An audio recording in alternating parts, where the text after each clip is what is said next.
আজ আমরা কবি রবার্ট ফ্রস্টের লেখা ডাস্ট অফ স্নো কবিতাটা পড়ব।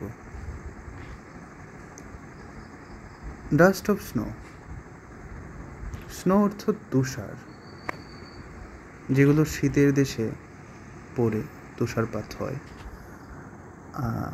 আমরা বরফও বলি। সেই স্নোয়ের ডাস্ট সাধারণত আমরা ধূলিকণার সঙ্গে ব্যবহার করি, ধূলিকণা বোঝাতে ব্যবহার করি। গুঁড়ো, তো এখানে কবি স্নোয়ের ডাস্টের কথা বলছেন, মানে গুঁড়ো গুঁড়ো snow. The way a crow shook down on me the dust of snow from a hemlock tree has given my heart a change of mood and saved some part of a day I had rued. দেখো, এই কবিতাটা এই প্রথম line এর সঙ্গে তিন নম্বর line এর অন্তমিল আছে এবং 2 নম্বর লাইনের সঙ্গে 4 নম্বর লাইনের অন্তমিল আছে। এইভাবে এই স্তবকেও এটার সঙ্গে এটার মিল আছে, এটার সঙ্গে এটার মিল আছে। অন্তমিল, যেটাকে আমরা ইংরেজিতে রাইম বলি, তো তোমাকে যদি জিজ্ঞেস করা হয় যে ডাস্ট অফ স্নো কবিতার রাইমস কি, তুমি বলবে এ বি এ বি। এই যে এটা প্রথম লাইন হলে তৃতীয় লাইনে মিলছে, তো এ এটা মিলছে না, বি এটার সঙ্গে এটা মিলছে, তো এটা বি। ছাত্রছাত্রীরা ছন্দ এবং অন্তমিল দুটোই গুলিয়ে ফেলে দুটোকে। ইংরেজিতে একটা হচ্ছে রিদম এবং অন্যটা হচ্ছে রাইম। রাইম হচ্ছে মিল, শব্দের উচ্চারণের মিল। যেমন এখানে ক্রো, এখানে স্নো, দুটোর অন্তিম যে উচ্চার ধ্বনিটা আছে সেটা মিলছে। মি, ই, ট্রি, দুটো মিলছে। হার্ট, পার্ট, মুড, রুড, এগুলো মিলছে। এগুলো হচ্ছে অন্তমিল বা রাইম।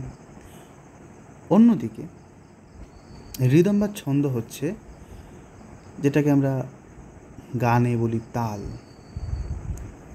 তুমি যখন পড়বে একটা মিল খুঁজে পাবে, বিট খুঁজে পাবে। যেরকম আমাদের হৃদয় কাঁপে এবং একটা নির্দিষ্ট সময় অন্তর অন্তর ধ্বনিত হয়, সেইটা হচ্ছে ছন্দ। এটা নিয়ে অন্য একটা, আশা রাখি বুঝতে পেরেছো ব্যাপারটা কি। The way a crow shook down on me the dust of snow from a hemlock tree. দেখো, এই তো অন্তমিল আছেই, এটা ছাড়াও একটা ছন্দ কিন্তু এখানে আছে, এটা তুমি পড়লেই অনুধাবন করতে পারবে। ইংরেজিতে যে ছন্দটা খুব বেশি ব্যবহৃত হয় সেটাকে বলে আইএমবিক মিটার। মিটার মানে ছন্দ। তো কোনো এবং এর মধ্যেও আইএমবিক পেন্টামিটারটা সব থেকে বেশি ব্যবহৃত হয়। তো আইএমবিক মিটারটা কি? আমরা তো সিলেবল চিনি।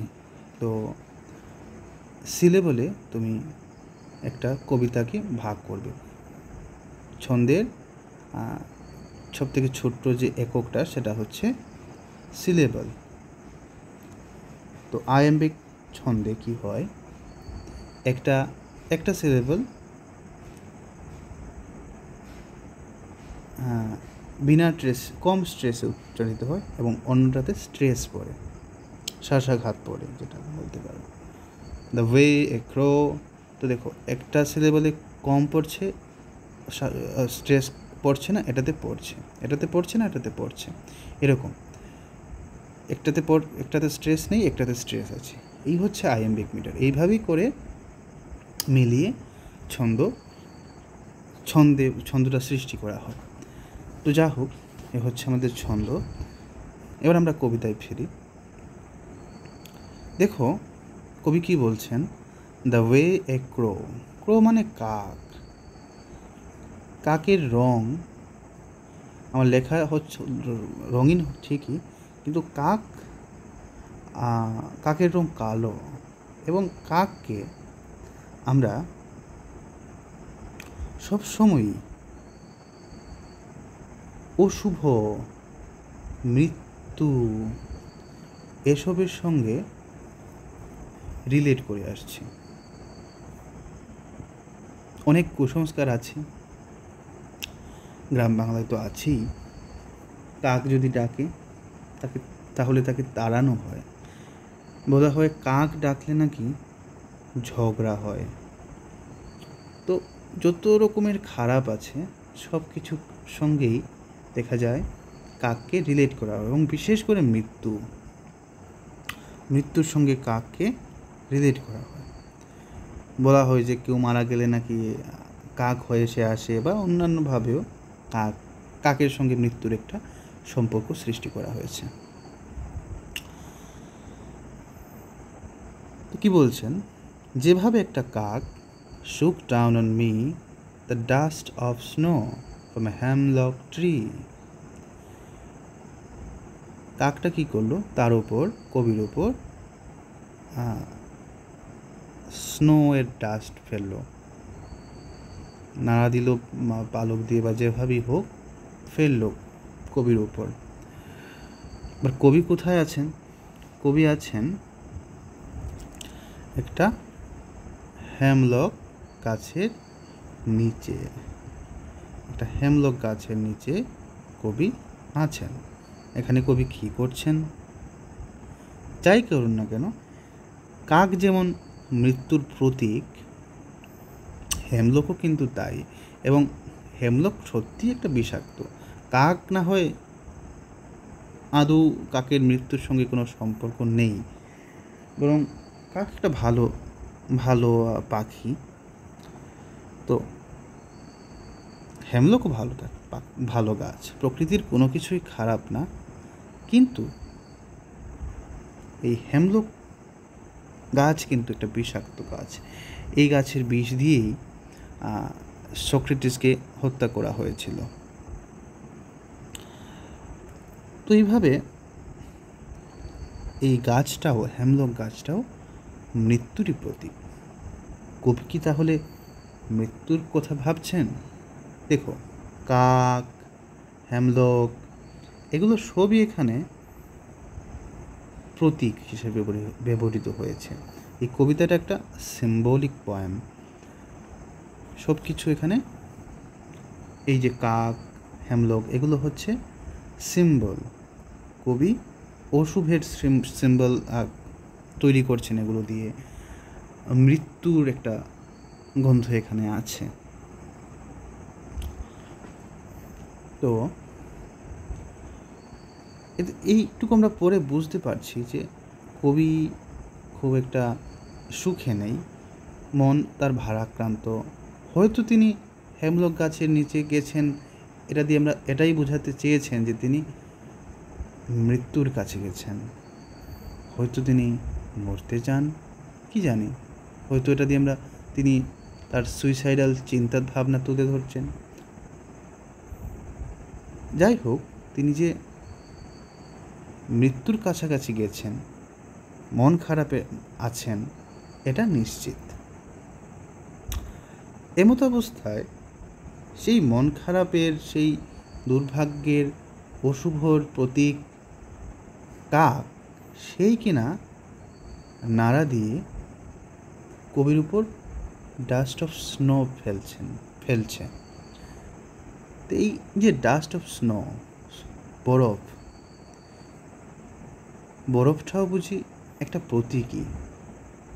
দেখো, একদিকে তো মৃত্যুর প্রতীক কাক কালো, অন্যদিকে স্নো, বরফ কিন্তু শুভ্র, সাদা, হয়তো ভালো।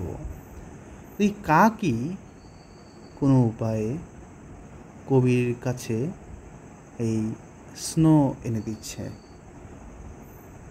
যাকে কবি খারাপ ভাবছিলেন বা কবির মনে গেঁথে দেওয়া হয়েছিল যে খারাপ অশুভ, সেই কবির গায়ে বা কবির মনে বরফ ফেলছে। বরফ কী হয়? বরফ যদি আমাদের গায়ে পড়ে আমাদের মনটা নেড়ে উঠবে, নড়ে যাবে সব কিছু, চেতনা ফিরবে।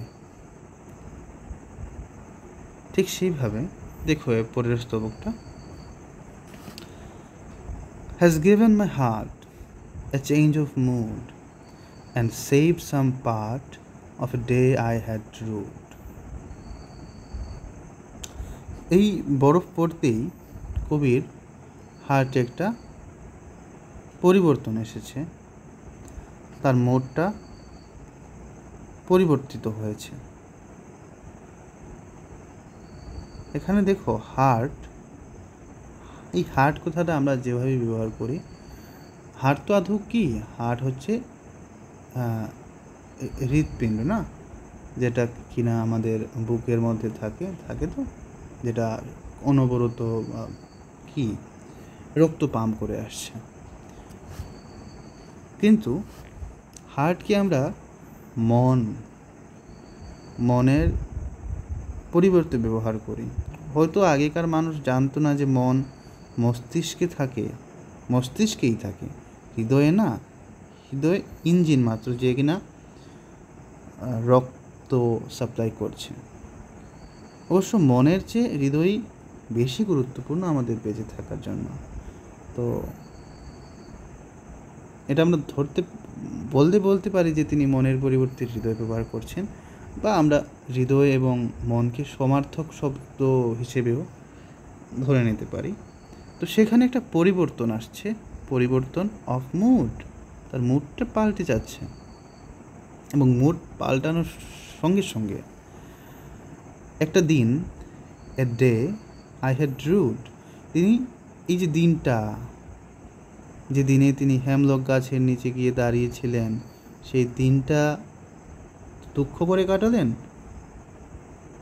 যন্ত্রণায় কাটালেন। সেই দিনটার বাকি অংশটা, কিছু অংশটা এই কাক তার বাঁচিয়ে দিল। সেভ সাম পার্ট, অর্থাৎ বাঁচিয়েই দিল। আর বাকিটা, এটা যখন বাঁচিয়ে দিল, তাহলে যে সময়টা তিনি দুঃখ করে কাটিয়েছেন সেটা অবশ্যই নষ্ট হয়ে গেছে। কবি এই দুঃখ করাটাকে খারাপ হিসেবেই ভাবছেন, ভালো হিসেবে না। তো এই হচ্ছে আমাদের কবিতা। তো প্রকৃতির ছোট ছোট জিনিস আমাদের মনে পরিবর্তন আনতে পারে।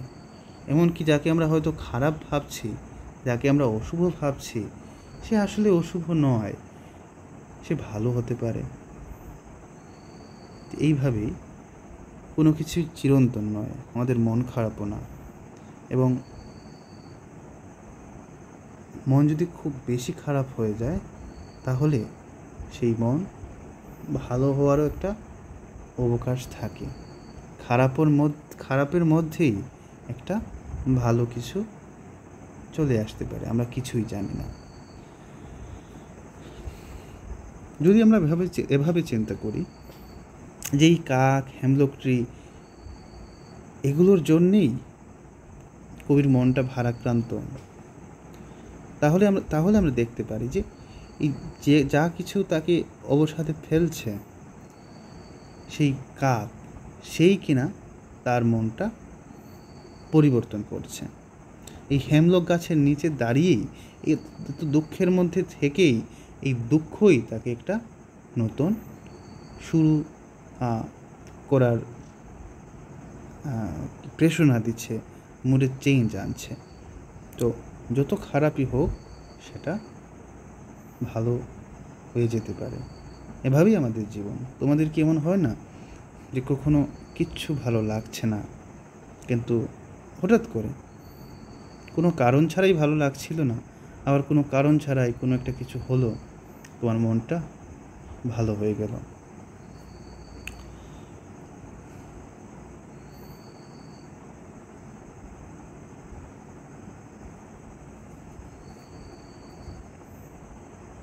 তো এখানে কিছু প্রশ্ন আছে, তোমাকে বলছে এগুলো নিয়ে ভাবতে।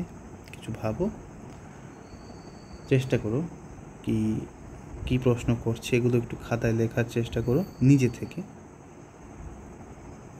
তো দেখা হচ্ছে পরবর্তী ভিডিও।